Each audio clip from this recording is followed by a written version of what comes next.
नमस्कार, मैं अर्चना तिवारी आप सभी लोगों का स्वागत करती हूं हमारे YouTube चैनल द राज धर्म के ऊपर। दरअसल अब कोरोना काल में चुनावी बिगुल बढ़ चुका है।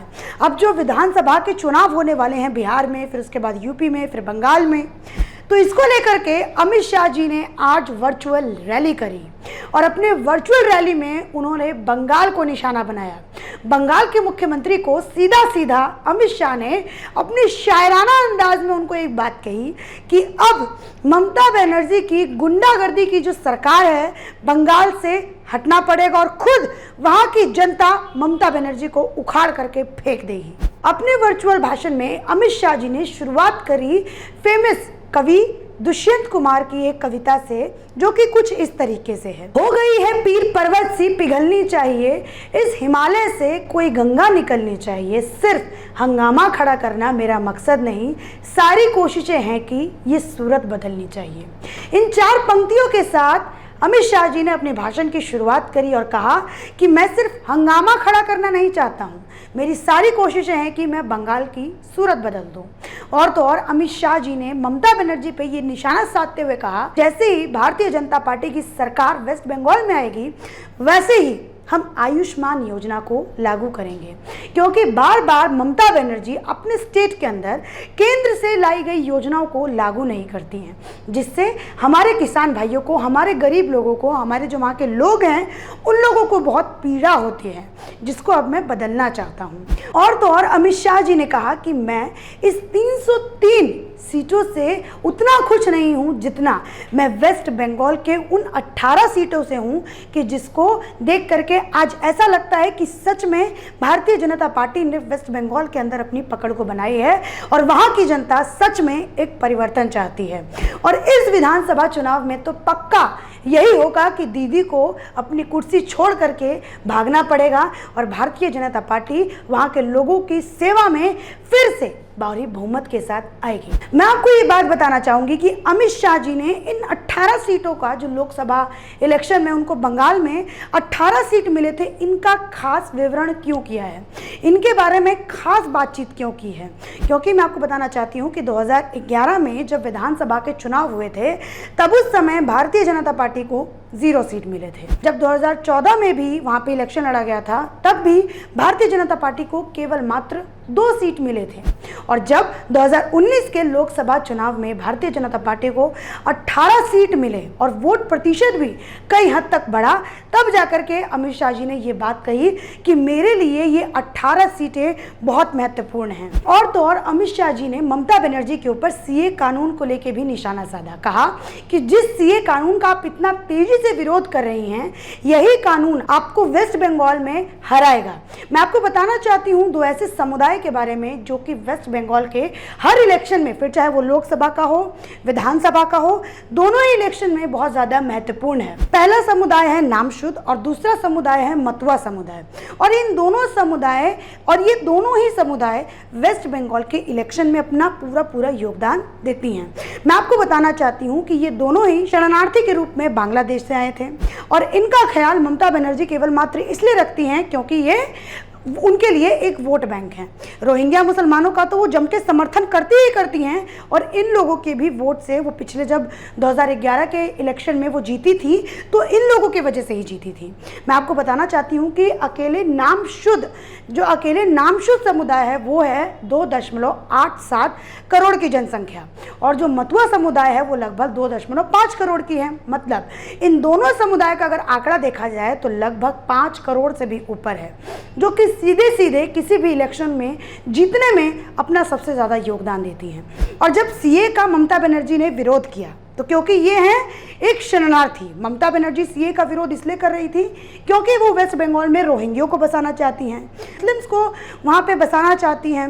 लेकिन ये जो मतुआ और नामशुद्ध समुदाय है ये लोग हिंदू हैं और अनुसूचित जाति के हिंदू हैं। तो इसी की वजह से जब ममता बनर्जी सीए का विरोध कर रही हैं तो जब वो सीए का विरोध करेंगी तब सीए का इन लोगों के लिए तो समर्थन होगा, क्योंकि सीए की वजह से ये लोग भारत के नागरिक बन जाएंगे।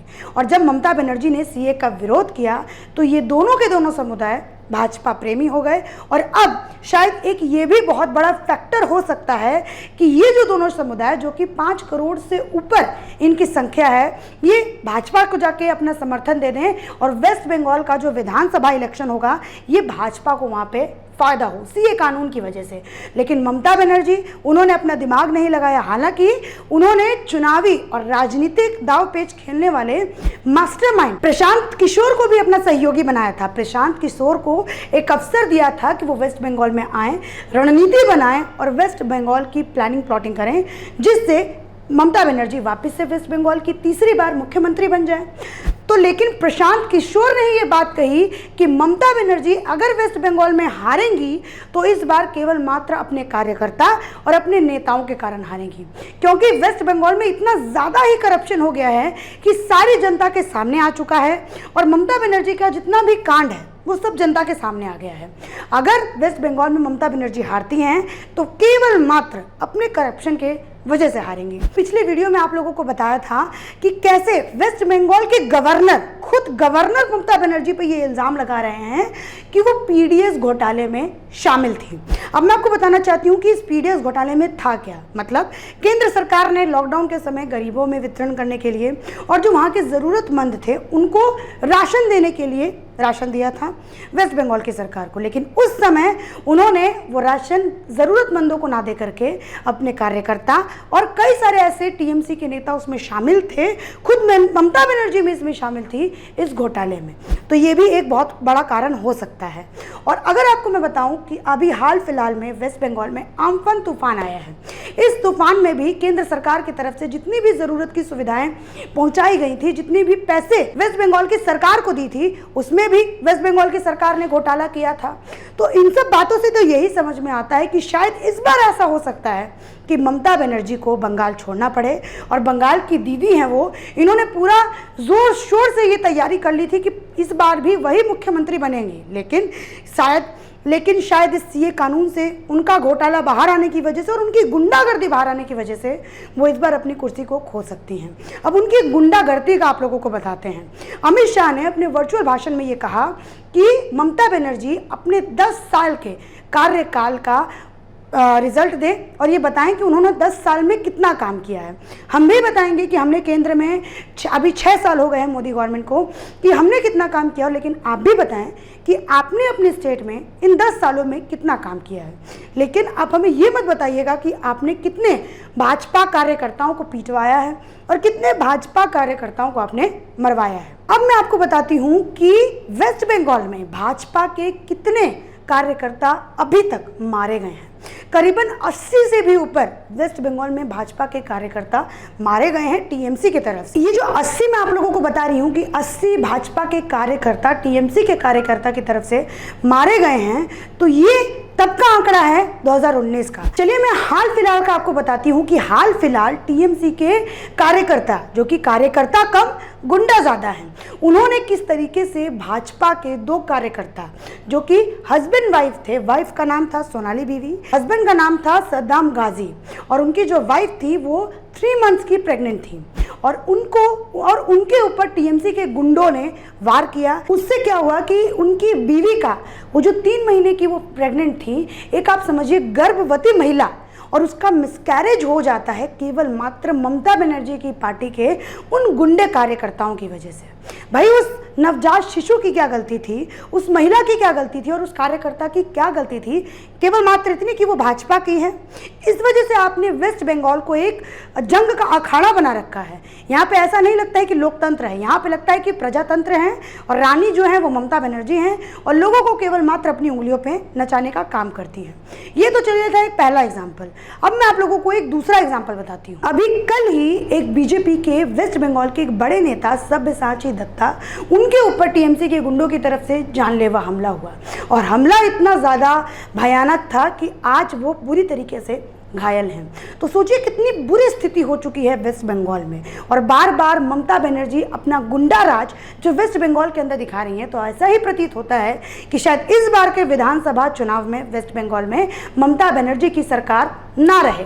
अब मैं आपको एक और ममता बनर्जी की बेहूदी बात बताती हूँ, जिसका जिक्र अपने वर्चुअल भाषण में अमित शाह जी ने किया। उन्होंने कहा कि हमने मजदूरों के लिए श्रमिक एक्सप्रेस ट्रेन चलाई और आपने उन ट्रेनों का मजाक उड़ाते हुए उनको कोरोना ट्रेन बोल दिया, कोरोना एक्सप्रेस बोल दिया। मतलब आप उन मजदूरों का भी मजाक उड़ा रही हैं जो इस बुरे वक्त में इतनी बुरी तरीके से जूझ रहे हैं। उनको सरकार कोशिश कर रही है कि उनके घर तक उनको पहुंचाया जाए और आप उनका मजाक उड़ाते हुए आप इसको कोरोना एक्सप्रेस बोल रही हैं।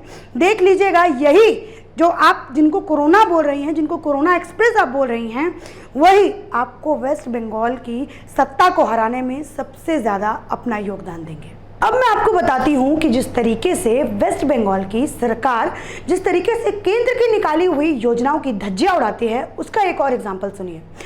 प्रधानमंत्री जी ने एक योजना निकाली थी जिसका नाम था पीएम किसान सम्मान निधि योजना। इस योजना के तहत देश भर में जहाँ पे भी जिस स्टेट ने इस योजना को लागू किया, उन सभी स्टेट के किसानों को सालाना 6,000 रुपये मिल रहे थे, 2-2 हज़ार के इंस्टॉलमेंट में 3 बार।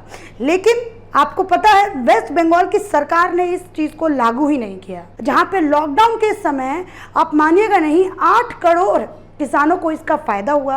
8 करोड़ किसानों को ये 6,000 जो भत्ता उनको मिल रहा था, इसका उनको लाभ हुआ। तो वहीं वेस्ट बंगाल के जो बेचारे किसान थे, उनको इस योजना का लाभ ही नहीं मिल पाया क्योंकि वेस्ट बंगाल की सरकार ने उनको इस योजना से वंचित रखा। मतलब आप समझिए, वेस्ट बंगाल के अंदर अम्फान, फिर उसके बाद वहाँ पे कोरोना का कहर और फिर वहाँ पे ममता बनर्जी का कहर। क्योंकि ये जैसे दोनों आपदा हैं, कोरोना वायरस ये भी एक आपदा है, अम्फान जो तूफान आया ये भी एक आपदा है, तो वहाँ की जो सरकार है, वहाँ की जो मुख्यमंत्री हैं ममता बनर्जी, ये भी एक आपदा से कम नहीं है क्योंकि इन्होंने भी अपनी ही जनता को अस्त व्यस्त करने में कहीं से नहीं छोड़ा है। हर तरीके से इन्होंने सोचा है कि किस तरीके से वेस्ट बंगाल की मीडिया का आवाज़ दबा दूं, किस तरीके से मैं विपक्षी पार्टियों का आवाज़ दबा दूं। फिर चाहे मीडिया को मारने का प्लानिंग हो, फिर चाहे विपक्षी पार्टी बीजेपी के कार्यकर्ताओं को मरवाने का या फिर उनके खिलाफ साजिश रचने की बात हो, हर चीज़ में ममता बनर्जी अपनी गंदी राजनीति को साबित करती हैं। चलिए इसी के साथ मैं अपनी बातों का अंत करती हूं और आप लोगों से एक सवाल पूछती हूं कि इस कोरोना काल में सबसे ज्यादा खतरनाक मुख्यमंत्री किस राज्य का साबित हुआ है? महाराष्ट्र, वेस्ट बंगाल या फिर दिल्ली के मुख्यमंत्री? आपके सामने मैंने ये तीनों नाम रखे हैं। कमेंट सेक्शन में जाके हमें बताइए, वो भी परसेंटेज के साथ, कि कौन सा मुख्यमंत्री कितना खतरनाक है। बहरहाल, अगर आप लोगों को ये वीडियो अच्छा लगा हो तो इसको लाइक कीजिएगा। राजधर्म पे अगर आप और वीडियो देखना चाहते हैं तो राजधर्म को सब्सक्राइब करना ना भूलें। और तो और, अगर आप राजधर्म को इंस्टाग्राम, ट्विटर, फेसबुक, इन तीनों जगह पे फॉलो करना चाहते हैं तो डिस्क्रिप्शन बॉक्स में लिंक दिया हुआ है, जाइए फॉलो कीजिए। धन्यवाद।